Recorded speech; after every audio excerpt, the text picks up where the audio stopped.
Good morning sir. Election తెగ start అయింది. BC general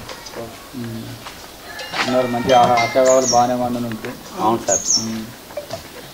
మా తరఫున ఇక్కడికి విజిట్కి రావడానికి ముఖ్య ఉద్దేశం ఏంటంటే ప్రతి విలేజ్కి వెళ్తాను, మండలం మొత్తం చెక్కలు కొడతాను. ఎకరంపల్లి మండలి తరఫున ముఖ్యంగా మీ కుప్పలపల్లి విలేజ్ తరఫున ఎలక్షన్స్ అనేది పీస్ఫుల్గా జరగాలి. ఏ చిన్న ఇన్సిడెంట్ జరగకూడదు, మొత్తానికి ప్రశాంతంగా జరగాలి, స్వేచ్ఛాయుతంగా జరగాలి అన్న ఉద్దేశంతో ఇక్కడికి రావడం జరిగింది. ముఖ్యంగా ఏంటంటే ఎలక్షన్స్ అంటే ఖచ్చితంగా ఎంతో కొంతమంది లీడర్లు కావచ్చు ఏదో ఒక రకంగా ప్రలోభాలు పెట్టే ప్రయత్నం చేస్తారు. ప్రలోభాలు పెడితే మాత్రం నష్టపోయేది ప్రజలు. ప్రజలు ఉన్నారంటే లీడర్స్ ఉన్నారు, అందరూ ఉంటారు. నేను అందరికీ చెప్తాను, అలా లీడర్స్ నష్టపోతారు. అనవసరంగా లీడర్స్ డబ్బు ఖర్చు పెట్టి గెలవకపోతే వాళ్ళు కూడా అప్పులపాలై రోడ్డు మీకు వచ్చే పరిస్థితులు ఉంటాయి. గెలిచిన వాళ్ళు కూడా మంచి చేద్దామంటే ఆల్రెడీ ఇంకొక అంటూ అప్పు ఉంటుంది. ఊరుకు నష్టం జరుగుతుంది, డెవలప్మెంట్ అనేది కుంటుపడుతుంది. కాబట్టి ఏది ఉన్నా కానీ స్వతహాగా ప్రజలే ఓటేస్తారు. మీరు ప్రలోభాలు పెట్టే ప్రయత్నం చేయకండి. ప్రజలు కూడా ప్రలోభాలకు లోనయ్యి ఓటు మాత్రం వేయండి. ఓటేస్తే వాళ్ళు కూడా క్వశ్చన్ చేసే పవరు వాళ్ళకు పోతుంది, వాళ్ళు అడగలేరు. ఉన్నారుగా మీరు ప్రజలు, మీరు కూడా ఉన్నారుగా, అడగచ్చా?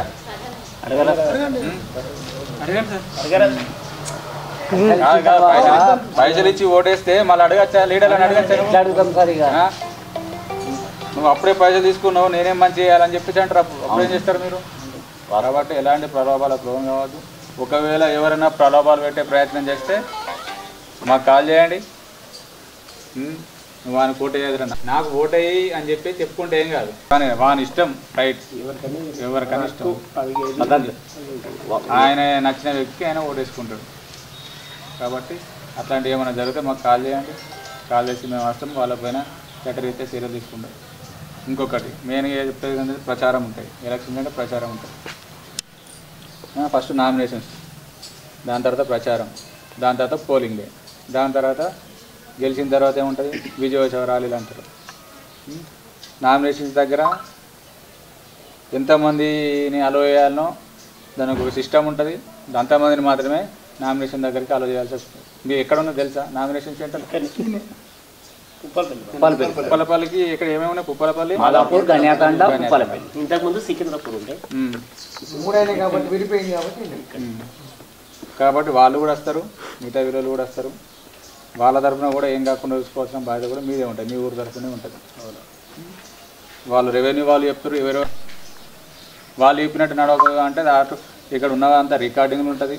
ఏది ఉన్నా కానీ వచ్చిన వాళ్ళు నా అల్లరి వేస్తే మాత్రం వాళ్ళ నామినేషన్ కోల్పోయే అవకాశం ఉంటుంది.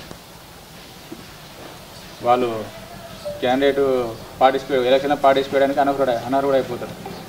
కాబట్టి అది కూడా చూసుకోవాలి. నామినేషన్ దగ్గర కూడా ఎలాంటి గొడవ జరగకుండా చూసుకోవాలి. నామినేషన్ పీస్ఫుల్ అయిపోవాలి. నెక్స్ట్ ప్రచారంలో మీరు ఏ క్యాన్వాసింగ్కి ఏమైనా వెహికల్ వాడితే వెహికల్ పర్మిషన్ తీసుకోవాల్సి ఉంటుంది. దానికి కూడా ఒక టైం ఉంటుంది. ఇంత పర్టికులర్ టైంలోనే మీరు ప్రచారం చేయాలని ఉంటుంది. దాని తర్వాత ప్రచారం చేసినది అనేది ఇల్లీగల్. దాని తర్వాత కూడా మనం ఎవరైతే క్యాండిడేట్స్ ఉంటారో వాళ్ళు దాన్ని క్యాంటెస్టింగ్ చేసే పవర్ని కోల్పోతారు. వాళ్ళని తిరస్కరిస్తారు. మళ్ళీ దాని తర్వాత నామినేషన్స్ అయిపోయిన తర్వాత నామినేషన్స్ విత్డ్రాలు అయిపోయిన తర్వాత మళ్ళీ అసలు స్టార్ట్ అవుతుంది. అప్పుడు ప్రచారం స్టార్ట్ అవుతుంది. లాస్ట్కు బరిలో ఎవరున్నారని చెప్పేసి అప్పుడు పిలుచుకుంటున్నాం. దాని తర్వాత ప్రచారంలో మెయిన్గా ఏంటంటే ఎక్కువ పార్టిసిపేట్ చేసేది యూత్ ముఖ్యంగా జాగ్రత్తగా ఉండాలి. ఎలాంటి అఫెన్స్లలో అసలు ఇరుక్కోదు యూత్. ఎలక్షన్ టైం ఒక్కసారి ఎలక్షన్ టైంలో అఫెన్స్లలో ఇరుక్కున్నారంటే, అంటే ఏమన్నా కేసులలో ఇరుక్కున్నారంటే అది మీ జీవితాంతం వెంటాడుతుంది. జీవితాంతం పోలీసులు మీ ఇంటికి వస్తూ ఉంటారు. జీవితాంతం వచ్చి చెక్ చేస్తూ ఉంటారు. ఖచ్చితంగా ఇప్పుడు ఎలక్షన్ టైంలో అఫెన్స్లు అయితే మళ్ళీ వచ్చిన ఎలక్షన్ టైంలో ఏం చేస్తారు? వాళ్ళని బైండ్ ఓవర్ ఇస్తారు. బైండ్ ఓవర్ గొప్ప లెక్క 50,000 1,00,000 రూపాయలు. ఇప్పుడు 4 లక్షలకు బైండ్ ఓవర్ ఇస్తారు. 4 లక్షల బైండ్ ఓవర్ అంటే నువ్వు మళ్ళీ మనకి ఎట్లుంటే ఒకసారి బైండ్ ఓవర్ చేస్తారు. బైండ్ ఓవర్ చేసిన తర్వాత మనకు లోపల అల్లరి వేసేటోడికి ఇంకా అల్లరి వేస్తూనే ఉంటాడు వాడు. నెక్స్ట్ టైం కూడా ఏదో ఒక కేసు ఇరుక్కుంటాడు. ఏదో కేసు ఇరుక్కుంటే మళ్ళీ వాడిని ప్రొడ్యూస్ చేస్తాం. మళ్ళీ ఎంఆర్ఓ ముందు ప్రొడ్యూస్ చేస్తే ఆ 4 లక్షలు కట్టాల్సి ఉంటుంది. చచ్చినట్టు కట్టాలి. కట్టకపోతే ఏం చేస్తారు, మళ్ళీ జైలుకు పంపిస్తారు. ఇప్పుడు 4 లక్షలు ఇప్పుడు నువ్వు ఒక సంవత్సరంలో సంపాదించగలుగుతా? ఇక్కడ మనం అంతా రిచ్ కుటుంబాలు కాదు కదా, అంతా వ్యవసాయం మీద బతికిన వాళ్ళే కదా. సంవత్సరం కష్టపడితే 4 లక్షలు వస్తాయి. ఆ 4 లక్షలు ఒకటేసారి పోతాయి. కాబట్టి ఎలక్షన్ టైంలో అసలు కేసులలో ఇరుక్కోవద్దు. మళ్ళీ ఇలాంటి బైండ్ ఓవర్లు అయ్యి దాని తర్వాత డబ్బులు కోల్పోయే పరిస్థితి మాత్రం తెచ్చుకోవద్దు. ఇంకోటి కేసులు అయితే మళ్ళీ బైండ్ ఓవర్తో పాటు అదనంగా మీద షీట్స్ ఓపెన్ చేస్తారు. షీట్స్ అంటే తెలుసా? Rowdy sheets, suspect sheets open చేస్తారు. అవి కూడా ఇప్పటికి ఉంటాయి. మీకు ఉప్పలపల్లి ఉన్నారు ఎవరన్నా షీట్స్, సస్పెక్ట్ షీట్స్ ఉన్నారా? ఇది ఎంత ప్రశాంతమైన విలేజ్, దానికి ఒక పేరున్నది. దాన్ని అట్నే ఉండేటట్టు చూసుకోరు. మళ్ళీ ఒకసారి మీకు ఎలక్షన్ టైంలో ఇట్లా గొడవలు జరిగినాయంటే అది ఎప్పటికి కంటిన్యూ అవుతూ ఉంటుంది మీ ఊరి మీద. మా ఫోర్సే కాకుండా సాయుధ బలగాలు కూడా వస్తాయి ఇక్కడికి. సిఆర్పిఎఫ్, సిఐఎస్ఎఫ్ వాళ్ళు కూడా వస్తారు. మాలు ఎక్కువ ఉండేది వాళ్ళకి హిందీ మాత్రమే వచ్చాయి, తెలుగు రాదు. నువ్వేం చెప్పినా వాళ్ళు విన్నారు. జారా బాబు అంటారు. కాబట్టి జాగ్రత్త ఉండండి. ఎలక్షన్ టైంలో మాత్రం కేసులు కాకుండా తీసుకొని మీ తరపు నుండి, మీ విలేజ్ తరపు నుండి ఇక్కడ ఒక కానిస్టేబుల్ పెట్టినా కానీ ఎలక్షన్స్ అనేవి సజావుగా జరగాల. మిమ్మల్ని నమ్మి మీరు ఆల్రెడీ ఎలక్షన్లు ఎన్నో ఎలక్షన్లు పార్టిసిపేట్ చేసారు, ఎన్నో ఎలక్షన్లు జరిగినాయి. ఇది కూడా అట్నే జరగాల. అంతకుముందు ఏ గొడవలు జరగలేదు అంటారు, ఇది కూడా అట్నే జరగాల. మీ నుండి నేను ఇప్పుడు కొత్తగా వచ్చిన కానీ మీ నుండి మాకు ఇచ్చే గిఫ్ట్ అది. ఎలక్షన్స్ మీరు కంప్లీట్ చేస్తే, సజావుగా కంప్లీట్ చేస్తే నా కోఆపరేషన్ మీకుంటే, మీ కోఆపరేషన్ 100%. ఓకేనా? తప్పకుండా సార్. ఇంకొకటి మా తరఫున ఇంకా చెప్పాల్సింది ఏంటంటే, సమాజంలో మెయిన్గా మా తరఫున చెప్పేటి, మీరు బాధితులు అయ్యేటి ఎక్కువ ఏంటంటే సైబర్ క్రైమ్, డ్రగ్స్, ఇంకోటి మగవాళ్ళు ర్యాష్ నెగ్లిజెంట్గా డ్రైవింగ్ విషయంలో ర్యాష్ నెగ్లిజెంట్గా ఉండి కొన్ని ప్రాణాలు కోల్పోవడం. సైబర్ క్రైమ్ అందరికీ తెలుసు. ఉన్నారు ఎవరన్నా బాధితులు, సైబర్ క్రైమ్ బాధితులు ఇక్కడ ఎవరు లేరా? ఉన్నా సార్, ఉన్నా నేను. ఇక చిన్న అమౌంట్ అని చెప్పేసి వదిలేసిన సార్. అది చిన్న అమౌంటే కావచ్చు, కాకపోతే ఒక్కొక్కసారి పెద్ద అమౌంట్, పెద్దదైతే కొన్ని అమౌంట్ తోటి సంబంధం లేని ఉంటాయి. అమౌంట్ తోటి సంబంధం. సైబర్ క్రైమ్ అనేది ఒకప్పుడు కన్వెన్షన్ క్రైమ్లు ఉండే. ఊళ్ళో పోంటే దొంగలు వచ్చి ఇక్కడ రైతులు, చిన్న రైతులు లేకపోతే ముసలోళ్ళ దగ్గరికి వెళ్ళి బ్యాంక్ అకౌంట్లు ఓపెన్ చేస్తాడు వాడు. వాళ్ళు ఏమనుకుంటారు, బ్యాంక్ అకౌంట్ ఓపెన్ చేసి నాకు నెల 1000 రూపాయలు ఇస్తాడు. నెల 1000 రూపాయలు 1500 ఇస్తాడు. కానీ వాళ్ళకి సంబంధించిన అకౌంట్ మొత్తం మన చేతిలో ఉంటుంది. ఆన్లైన్ బ్యాంకింగ్ పాస్వర్డ్ మన చేతిలో ఉంటుంది. క్రెడిట్ కార్డ్ మన డెబిట్ అలా ఓపెన్ చేసిన డెబిట్ కార్డు మన దగ్గరనే ఉంటుంది. ఫోన్పే వాళ్ళ దగ్గరనే ఉంటుంది. మీ దగ్గరికి వెళ్ళి వాడు కాల్ చేసి, మీ దగ్గరికి వెళ్ళి ఎట్లా కాల్ చేస్తాడు, ఏదైనా లింక్ పంపిస్తాడు. అవి మీరు క్లిక్ చేయగానే ఓటీపీ చెప్పగానే ఇమీడియట్గా డబ్బులు కట్ అయిపోతాయి. ఇవే కాకుండా కొత్తగా ఏంటంటే డిజిటల్ అరెస్ట్ అని వస్తుంది. Digital arrest పేరేందరా?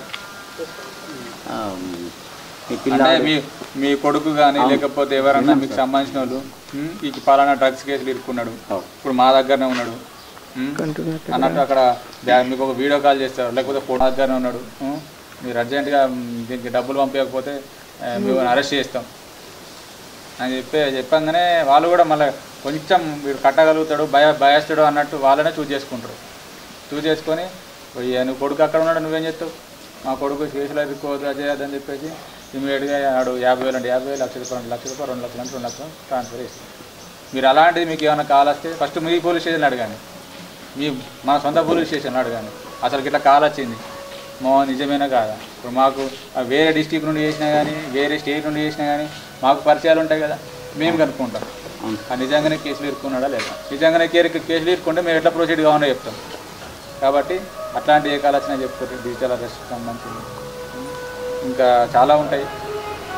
సైబర్ క్రైమ్ అనేది ఒక పెద్ద సముద్రం.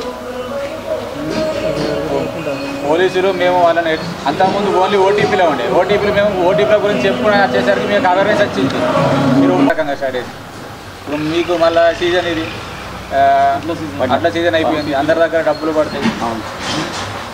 మళ్ళీ గవర్నమెంట్ తరఫున ఏమైనా వచ్చే పథకాలు ఉంటాయి, ఆ పథకాలకు సంబంధించి కూడా చెప్తూ ఉంటాడు. మీకు రైతు భరోసా కావాలన్నా లేకపోతే పిఎం కిసాన్కి సంబంధించి కానీ మీరు ఈ లింక్ క్లిక్ చేస్తేనే మీకు డబ్బులు వస్తాయి, పిఎం కిసాన్ డబ్బులు వస్తాయి అని చెప్పేసి వాడు ఏదో రకంగా మిమ్మల్ని అది చేద్దామని చెప్తాడు.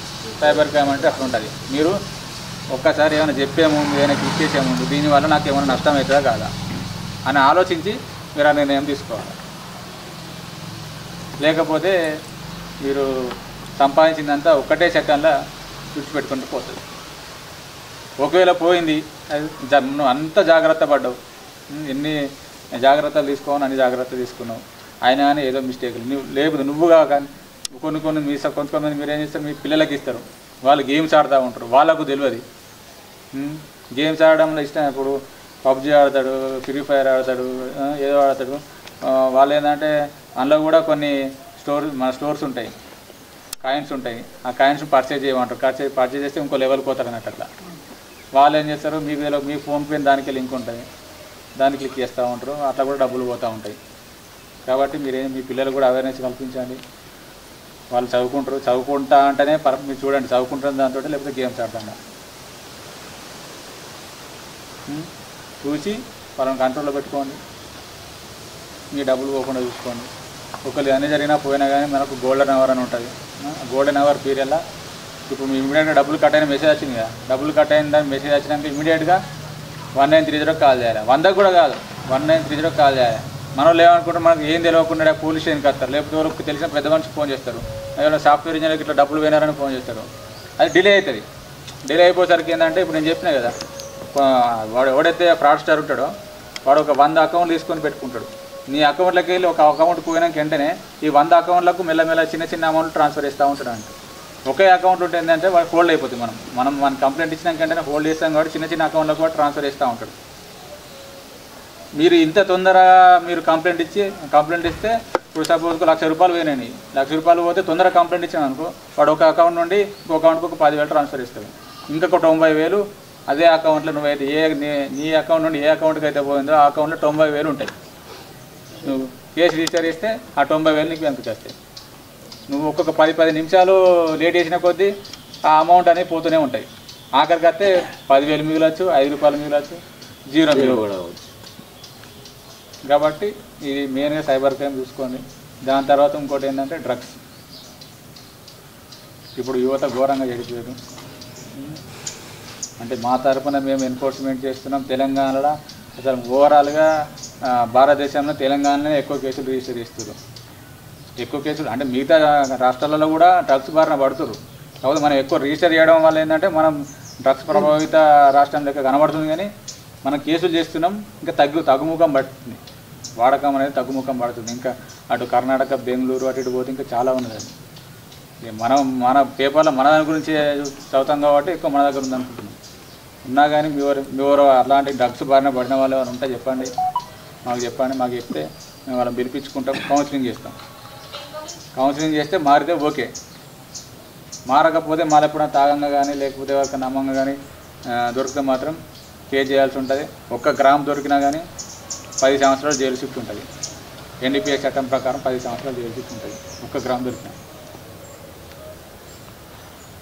మీరు పండిస్తే ఇట్లా ఇక్కడ ఒకవేళ ఎవరైనా పండిస్తే లేకపోతే వాళ్ళ జాగా పొలంలో కానీ లేకపోతే ఎవరైనా పెరుగులో కానీ ఒక్క మొక్క పెట్టుకున్నా కానీ దానికి సంబంధించిన భూమి పట్టాలు కూడా గవర్నమెంట్ వెనక్కి తీసుకుంటుంది. కాబట్టి పండించకండి, ట్రాన్స్పోర్ట్ చేయకండి. మీ పిల్లలు ఏమైనా ఇట్లా తాగి మత్తులో ఇట్లా ఏమైనా కనబడితే మాకు చెప్పండి, మేము కౌన్సిలింగ్ ఇస్తాం. ఒక్కడు బాగుపడ్డా కానీ అంటే మేము అట్లా మీరు మాకు చెప్పి ఒక్కరిని మార్చినా కానీ మన జీవితాన్ని మార్చినట్టు. అర్థమైంది? లేదు మా దగ్గర బాగానే ఉన్నారు, మా ఊళ్ళో అంతా బాగానే ఉన్నారు, పక్క ఊరికి వెళ్ళి ఉండొచ్చు కాదు నువ్వు ఉండొచ్చు అని చెప్పేసి వదిలేసిరు అనుకో, వదిలేస్తే వాడు ఇంకొకరిని చెడగొడతాడు. మనకేం చేసేది అనుకుంటారు అంతా. మనకేం చేసిందని అనుకోకు, మనకేం అనుకుంటే ఇప్పుడు నీకు కొడుకులు ఉంటారు, వాడు తాగుతాడు అని చెప్పి మీకు తెలుసు. అప్పుడు ఇమీడియట్గా వాడు రెడీ హ్యాండెడ్ పట్టుకోలేం కదా. అందరూ రెడీ హ్యాండెడ్ దొరకదు కదా. రెడీ హ్యాండెడ్ దొరికితే ఎలాగో కేసులు చేస్తాం. కాకపోతే వీరి మీద తాగుతాడని చెప్పేసి అనుమానం ఉన్నదంటే వాడిని కౌన్సిలింగ్ చేస్తాం. అట్లా అదొకటి ఉంటుంది. ఇంకొకటి మెయిన్ ఏంటంటే మీకు చెప్పాల్సింది, ముఖ్యంగా మగవారికి చెప్పాల్సింది ఏంటంటే యాక్సిడెంట్ రూపంలో ఎక్కువ మెయిన్గా యూత్. మనకున్నది హైవే ఉన్నది, NH-44 కాశ్మీర్ నుండి కన్యాకుమారి దాకా ఉండే రోడ్. అది పెద్ద పెద్ద వెహికల్స్ వస్తూ ఉంటాయి, అవి చాలా స్పీడ్గా వెళ్తూ ఉంటాయి పెద్ద పెద్ద వెహికల్స్. కాబట్టి మనం జాగ్రత్తలు ఉండాలి. ఎటు పోయినా కానీ ఇంటి నుండి దాడుతున్నారంటే, వెహికల్ మీద అడుగు పెడుతున్నారు, వెహికల్ మీద ఎక్కుతున్నారంటే హెల్మెట్ ఉందా లేదా చూసుకోండి. హెల్మెట్ లేకపోతే మాత్రం కాలుకు దెబ్బ తాకినా, చేతుకు దెబ్బ తాకినా ఏమి కాదు, తలకు దెబ్బ తాకితే మాత్రం ప్రాణాలు పోయే అవకాశాలు ఎక్కువ ఉంటాయి. నమస్కారం సార్. కాబట్టి హెల్మెట్ అనేది ఖచ్చితంగా తీసుకోవాలి. ఇక పోలీసులు ఫైన్లు వేస్తారు అనేది మీ మంచి గురించి, అది ఫైన్లు వేసేది. మీరు ఒక్కసారి మీకు ఫైన్ పడితే కనీసం పెట్టుకుంటారన్న ఒకే ఒక దాని ఉద్దేశంతో మీ మీద ఫైన్లు వేస్తాం. ఇక సార్ ఫైన్లు వేస్తారు, ఫైన్ నుండి తప్పించుకోవడానికి ఏదో 200, 300 హెల్మెట్ తీసుకున్నారనుకో, అది మిమ్మల్ని మీరు మోసం చేసుకున్నట్టే. 200, 300 హెల్మెట్ ఏదైనా బాగుంటుందా? నాశనం హెల్మెట్ ఉంటాయి. అది యాక్సిడెంట్ అయినా టైర్ కింద పడితే పట్టుకుంటుంది. కాబట్టి కొంచెం స్టాండర్డ్ మెయింటైన్ చేయాలి. నువ్వు కనుక కుటుంబంలో సంపాదించే వ్యక్తి యాక్సిడెంట్ రూపంలో చనిపోతే ఇట్లా కుటుంబం రోడ్డు మీద పడుతుంది. చుట్టుపక్కల ఇళ్ళ వాళ్ళు వస్తారు, 2 రోజులు 3 రోజులు చూసుకుంటారు, చేడు పెడతారు, బిడ్డ మేము చూసుకుంటాం అంటారు. 2-3 రోజుల తర్వాత కథం, వాళ్ళ పని వాళ్ళదే, వీళ్ళ పని ఈ కుటుంబాన్ని ఎవరు చూసుకుంటారు? నువ్వు పోతే కథం, ఇక ఈ కుటుంబం ఎవరు చూసుకుంటాడు ఉండడు. అది ఆలోచించుకోరు. బయటకు వెళ్ళేటప్పుడు నాకేమన్నా జరిగితే నా పిల్లలు ఎట్లా అని ఒక ఆలోచనతో మీరు బయటకు వెళ్ళారు. దాంతోపాటు వెహికల్ డాక్యుమెంట్స్ ఉండాలి. ఆ వెహికల్ డాక్యుమెంట్లో ముఖ్యంగా ఉండాల్సింది ఏంటి? ఇన్సూరెన్స్. అంటే ఆర్సీ ఉండాలి, అన్నీ ఉండాలి. అన్నిటికంటే ముఖ్యమైనదంటే ఇన్సూరెన్స్. దానివల్ల అనర్థాలు బాగా జరుగుతుంది అది లేకపోవడం వల్ల. ఎందుకంటే ఇప్పుడు నీకు యాక్సిడెంట్ అయితే అది లేకపోతే నీకు డబ్బు ఉంటుంది. నువ్వు పోతేవేనో కనీసం ఇంట్లో వాళ్ళకన్నా కొన్ని సంవత్సరాల బతకచ్చు ఇన్సూరెన్స్. లేకపోతే నువ్వు కాకపోతే ఇంకో అవతలోడు పోతుంది, నువ్వు కుదిరితే వాని జీవితాన్ని నాశనం చేసినట్టు. అప్పుడు ఏం చేస్తావు? నీ మీద కేసు అయితే ఇప్పుడు సపోజ్ వాడు అక్కడ ఏమైనా రైతు చనిపోయాడు అనుకో, రైతుకు తగ్గట్టు అక్కడ ఇన్సూరెన్స్ అనేది లెక్క కడతారు. నీ దగ్గరికి వెళ్ళి రైతు ఒక బతికుండే కాలంలో ఒక 10 లక్షలు సంపాదించగలుగుతాడు అంటే 10 లక్షలు నీ దగ్గర కట్టిపిస్తారు. అదే ఒక నువ్వు గవర్నమెంట్ ఎంప్లాయీని గుద్ది చంపించాం అనుకో, గవర్నమెంట్ ఎంప్లాయీ ఎంత ఒక 50 లక్షలు సంపాదించగలుగుతాడు అనుకో, 50 లక్షలు కట్టి. ఇవన్నీ ఉంటాయి. హెల్మెట్ పెట్టుకుంటావు, ఇన్సూరెన్స్ ఉంటుంది. కాకపోతే ఏంటంటే తాగినప్పుడు ఏమవుతుంది? నీ దగ్గర ఉండదు. నువ్వు అంతా కరెక్ట్గా పోతున్నా అనిపిస్తుంది, రోడ్డు కనిపిస్తుంది, కాకపోతే రోడ్డు ఉండదు అక్కడ. నీ మైండ్లో రోడ్డు ఉంటుంది కానీ నిజంగా అక్కడ రోడ్డు ఉంటుంది. లేకపోతే అక్కడ ఏం లేనట్టు అనిపిస్తుంది, అవతల దగ్గరికి వచ్చేసరికి వెహికల్ కనబడుతుంది. అంతేగా? మీకు అనుభవం అయింది ఎప్పుడన్నా? ఖచ్చితంగా. అరే ఇదేందని ఒకటేసారి శాఖలకు చేరుకోలేమా? అదే చెప్తున్నా. అంతకుముందు ట్రంక్ అండ్ డ్రైవ్లో దొరికితే 500, 1000 రూపాయలు మాత్రమే ఉండేది. ఇప్పుడు ఎంత అయినది? 10,000.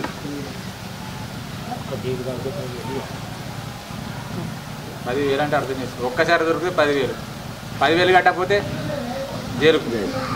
మన దగ్గర చాలామంది వేరు 7 రోజుల జైలు, 7 రోజుల జైలు వేరు. 10,000 కట్టుకోలేదు. 7 రోజులు పోయిన వాళ్ళు కూడా ఉన్నారు. అంటే మెజిస్ట్రేట్ కూడా వాళ్ళు కూడా ఏం చేస్తారంటే, నువ్వు 100 అయినావు అనుకో 2 రోజులు వేస్తారు. అదే రీడింగ్ 100 వస్తే 2,000 వేస్తారు. అదే 2 రోజులు జైలు వేస్తారు. అదే 200 వచ్చినాయి అనుకో, 200 వస్తే 7 రోజులు జైలు వేస్తారు. కాబట్టి డ్రంక్ చేసి డ్రైవింగ్ అనేది అసలు చేయకండి. అది మీ గురించి చెప్తాను. 10,000 పైన. కాబట్టి ఇప్పుడు నువ్వు ఎన్ని రోజులు సంపాదించగలుగుతావు? ఒక రైతు ఎన్ని రోజుల్లో 10,000 సంపాదిస్తాడు? ఒక కూలి వేసుకునే పర్సన్ ఎన్ని రోజుల్లో 10,000 సంపాదిస్తాడు? ఒక్క రోజుతో అయిపోతుంది. అట్లా అని చెప్పేసి ఇక డ్రంక్ అండ్ డ్రైవ్లో బాగా స్ట్రిక్ట్గా ఉన్నారు సార్లు, బాగా స్ట్రిక్ట్ ఉన్నారు అని చెప్పేసి పొలిటికల్గా ఫోన్ చేస్తాను అనుకో. ఈరోజు ఒక్కరోజు ఫోన్ చేపిస్తావు, మళ్ళీ ఇంకా వేరే కాడ ఎక్కడో దొరుకుతావు.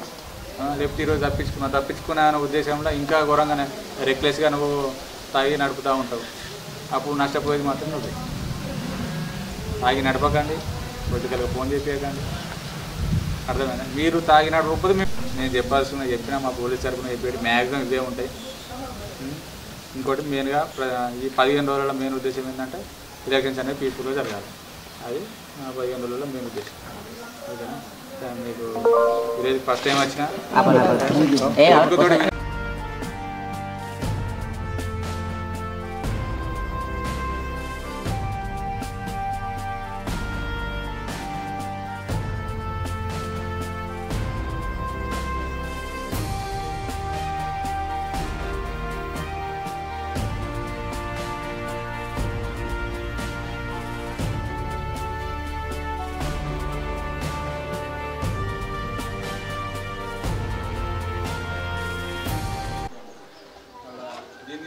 దానికి కూడా దీనికి ఎట్లా చేస్తే కట్టడం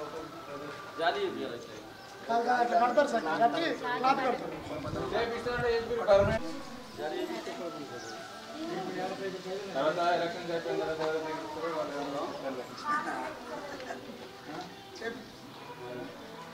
ఇవి రెండైతే క్లోజ్ చేయండి. వాష్రూమ్స్ ఉన్నాయి మరి ఇవి 4 ఇంకా మరి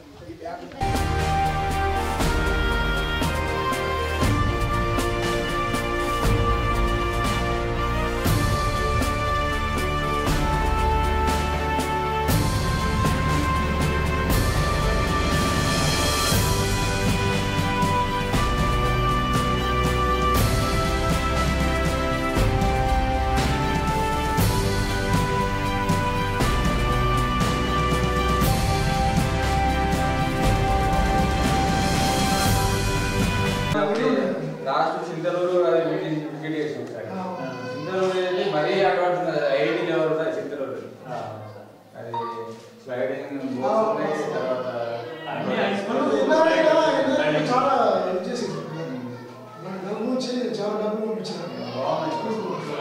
3 మెంబర్స్ అని చెప్తారు. వాళ్ళంతా మైగ్రేట్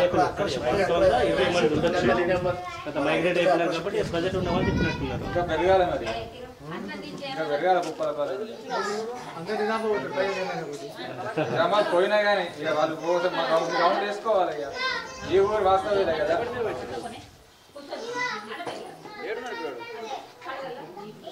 బాగా అవుతుందా గేమ్స్ పెడుతురా? ఈవినింగ్ ఉంటుంది సార్ 50 యూత్ ఏమైనా గేమ్స్ ఆడతారా బాగా? సాయంత్రం అదే ఉంది సార్. పోయిన రోజులు ఇలా ఫస్ట్ వస్తారు, ఇంటర్నేషనల్ ప్లేయర్లతో ఆడతారు. ఆఫ్లైన్ మొత్తం బంద్ అయిపోయింది సార్. ఆన్లైన్ ఇప్పుడు ఆన్లైన్ ఇప్పుడైనా మన ఫిజికల్ గా స్ట్రాంగ్ ఉంటేనే మైండ్ ఇది కూడా స్ట్రాంగ్ ఉంటుంది. ఇప్పుడు అంతా సైకలాజికల్ ప్రాబ్లమ్స్ వచ్చినాయి గేమ్స్ ఆడడం వల్ల. మీరు కూడా ఆలోచించి వీలైతే దండించుడు ఏం కాదు. అటు టీచర్లను కొట్టద్దని చెప్తారు, ఇటు మా పోలీసులను కొట్టద్దని చెప్తారు. ఇవాళ భయం ఎక్కడికి వెళ్తా చెప్పండి. తల్లిదండ్రులు మీకన్నా రైట్స్ ఉన్నాయి. అది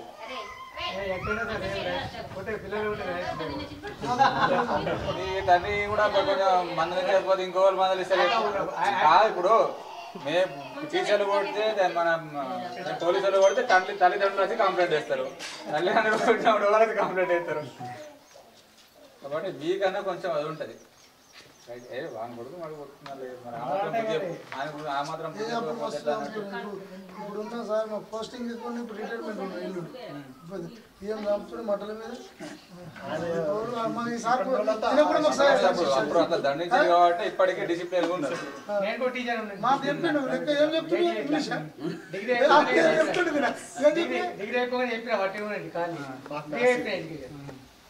మాకేం చెప్పి ఇంగ్లీష్ అదే 30 అన్నమాట. చెప్పాలి మా అన్న బ్రదర్ సార్ అన్నాడు. Sir good afternoon.